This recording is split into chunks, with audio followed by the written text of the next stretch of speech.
as heavy metals that may harm those exposed to the secondhand vapor as well. Some vape companies use the chemical diactyl for flavoring, which can cause dangerous lung inflammation. Just last year, 8 people in the United States died from vaping, and more than 500 people who used various forms of vaping, primarily adolescents and young adults, from at least 15 states were hospitalized due to their lung injuries. Since 2007, vaping became a cottage industry with shops that mix their own blends of vaping liquids. Many of these products include flavors, packaging, and styles specifically designed to appeal to young adults and children. Since e-cigarettes do not use actual tobacco, the FDA had limited power to manage their sales. In 2016, the FDA passed new rules that add vaping liquids and vaping products to the regulation for tobacco products. This means that anyone who mixes vaping liquids or makes or modifies the vaping equipment will have to follow the same rules as other tobacco manufacturers and retailers, and they will have to receive approval from the FDA before they can make or sell liquids or devices that contain nicotine. But these rules will not be fully implemented until 2022. Until then, sales will continue while we wait for the FDA approval.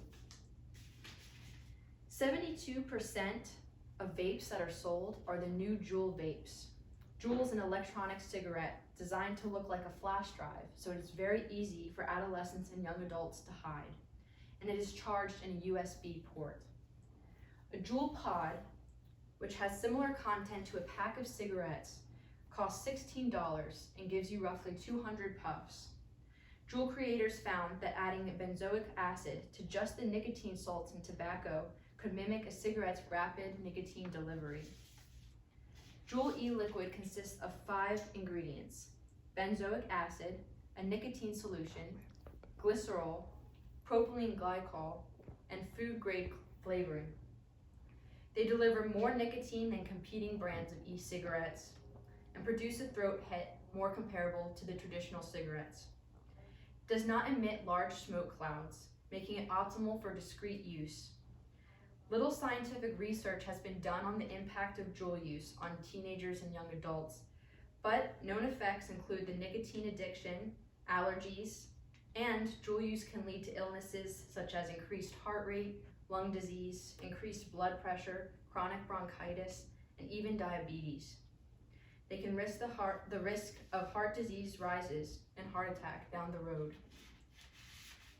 I hope that I have convinced you of the dangers of vaping and juuling, and that I have displayed the importance of this information as the epidemic that is e-cigarettes is addicting a new generation and threatening decades of work reducing youth tobacco use. Let us stand behind FDA plans to address this crisis, supporting their crackdown on sales to kids. Let us push the FDA to restrict menthol and mint flavors, just like how they restricted flavors such as mango and creme. Let's crack down on online sales targeted to young kids who are often unsupervised. There really should be no sale of kid-friendly flavors of vapes, such as gummy bear, cotton candy, and mango. I believe we need more regulation and restrictions on the e-cigarette and vape industry. There's not much evidence that e-cigarettes help smokers quit in the first place. Let our kids and future generations not be trapped into the addiction and pain of Juul and vapor products. Let them not be guinea pigs in a long experiment to see if e-cigarettes really will impact them, by then being too late. Thank you.